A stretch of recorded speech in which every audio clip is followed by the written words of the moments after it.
Once upon a time, in a universe of many worlds all bound together by the roots and branches of the world tree Yggdrasil, there dwelt giants and gods, elves and dwarfs, spirits and monsters.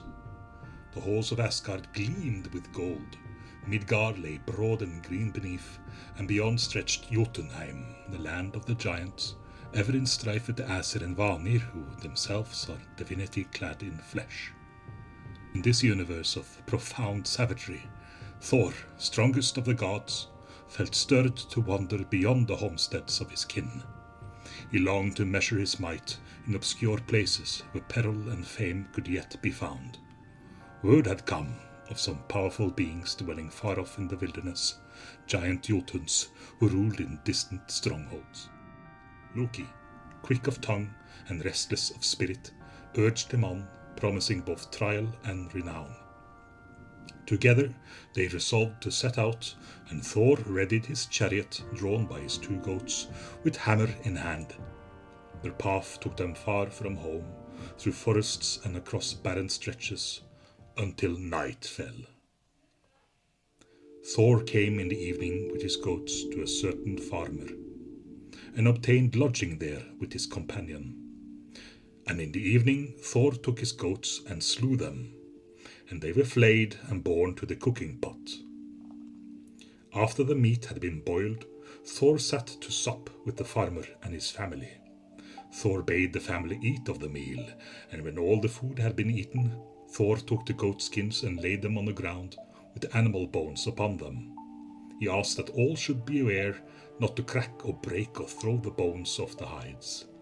But the farmer's son, named Thjalfi, took one thigh bone and, in secret, split it with his knife to suck on the marrow within. The next morning Thor rose and dressed himself.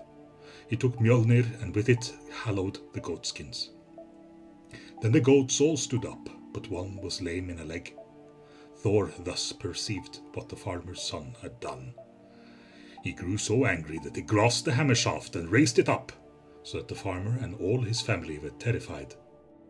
They cried in terror and begged for peace, offering to give him all that they owned as penance.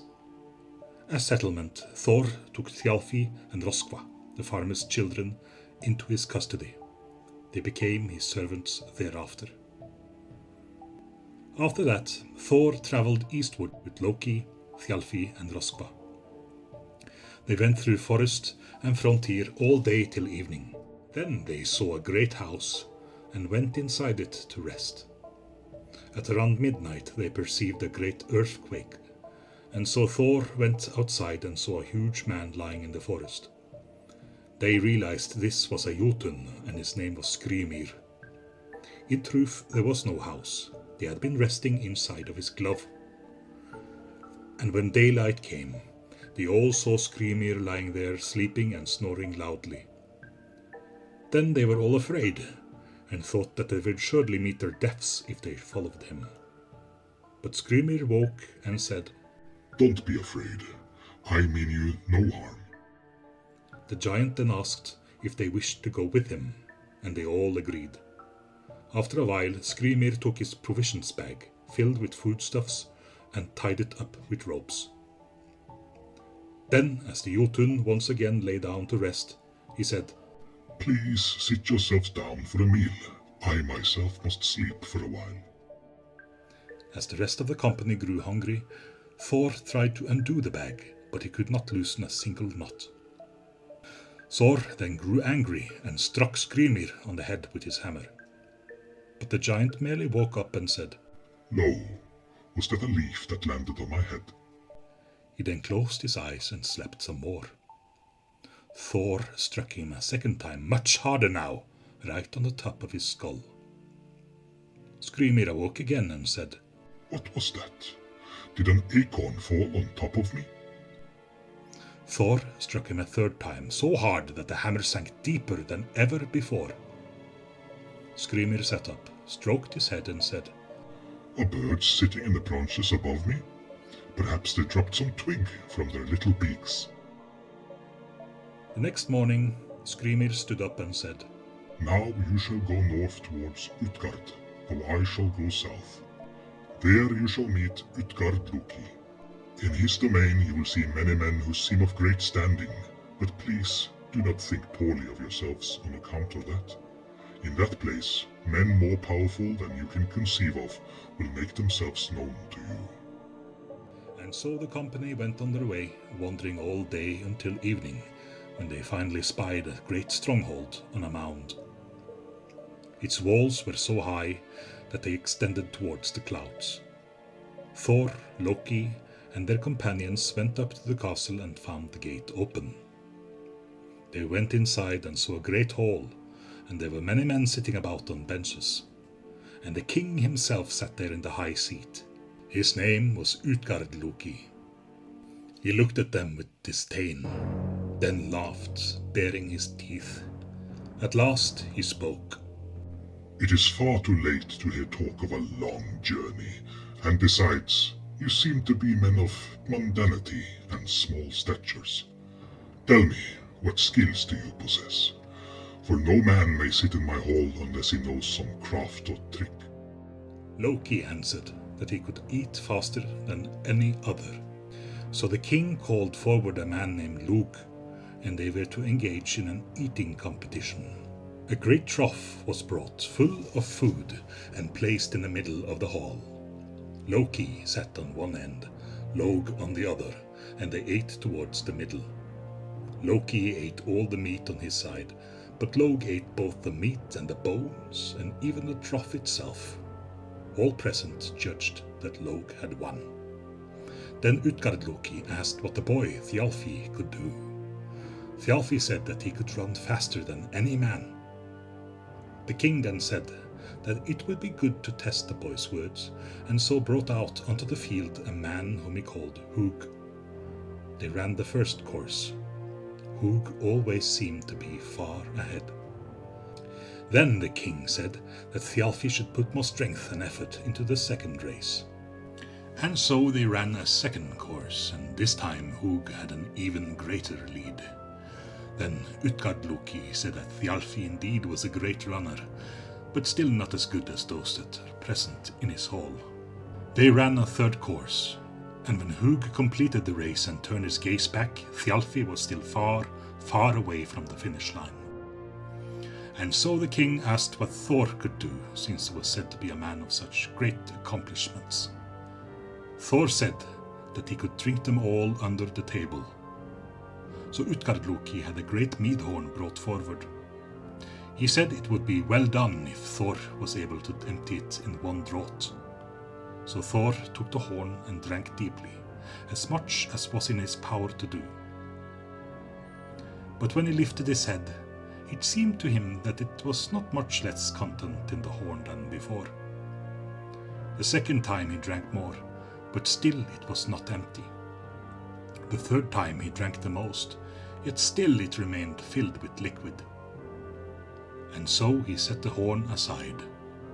Then Utgard-Loki asked that he should try to lift the castle cat, which was the plaything of the children. Thor took hold of the cat, but he only managed to lift one of its paws off the ground. The king said that this thing was not well done, for while the cat was large, it was still small compared with the men assembled in his hall. Then Utgard-Loki said that Thor could try wrestling with an old woman named Elli. And so they wrestled. But the more Thor strove, the firmer she stood, and at the end, Thor fell upon one knee. Then Utgard-Loki, satisfied with his mockery, asked that no more men should test themselves against the company. The king sat down. Day became evening, and evening became night. In the early morning, as the light began to take, Thor arose with his companions, dressed himself, and departed the halls of Utgard. Then Utgard-Loki said, Now I shall tell you the truth, since you have come out of my stronghold, and you shall never come inside it again, if I have my way in this matter. I have proved to you that you are not as great as others say you are. But know this is not the first time our paths have crossed. We first met in the forest and frontier, for it was I who was called Skrymir, and I had bound my food bag with iron, and you could not loosen the knots. When you struck me thrice on the head with Mjolnir, in truth you struck the earth 3 times. There were made 3 deep gorges in the mountain, and those were no lesser blows than you aimed at me. Know that I have deceived you in all the contests. First, when Loki ate, he ate against flame itself, and it burned faster than whatever fire fuels Loki's hunger. And when Thjalfi ran against him who was called Hugh, in truth he ran against my thought, and it is as fast as I am quick-minded. And when you, Thor, drank from the horn, and it seemed little to lessen, that was because it was so arranged that the horn's end was out in the sea. So when you next come to the shoreline, you will see how much the ocean has been drawn back by your drinking. And it seemed to men for the first time that the tide went out from the land. That was your doing. And the cat was not what you thought. It was the Midgard serpent, coiled around the earth, and you lifted it so high that you almost tipped the world towards heaven and spilt the world's oceans into the void. And when you wrestled with the woman Ellie, I did not wonder that you fell on your knee, for she is old age itself, and no man lives whom old age does not overcome. Now the truth is laid bare, and we must part. It is my wish that you do not tarry here any longer. It will be much better if you just go away. When Thor heard these words, he boiled over with anger.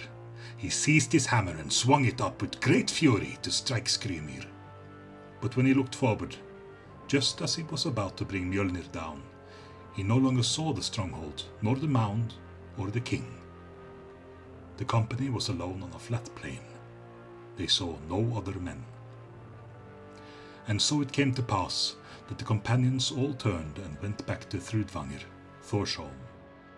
And that is where this tale ends.